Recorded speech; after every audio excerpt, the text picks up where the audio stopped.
I am the Tofu Golem. Please enjoy the video. You're starting immediately. Verify your wireless charging case is Qi compatible, and the pad is plugged into a stable 5V/2A or PD source. Once done, place the pad on a flat, non-metal surface and remove any metal attachments from the case because they block coils and cause heat. Make sure the case is clean and free of debris.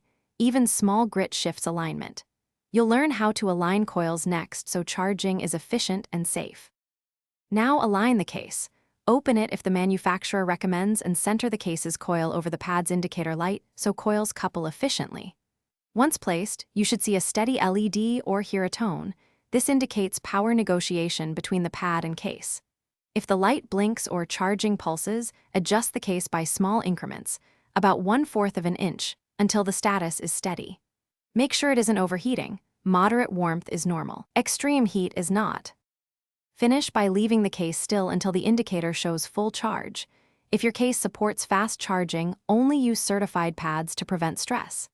If charging fails, reboot the case or device and retry on a different certified pad. This isolates pad versus case issues. Once again, make sure firmware is up to date and inspect for physical damage. If you notice persistent heating or no response, remove power immediately and test with another charger to pinpoint. Thanks for watching. Consider subscribing if we helped you today.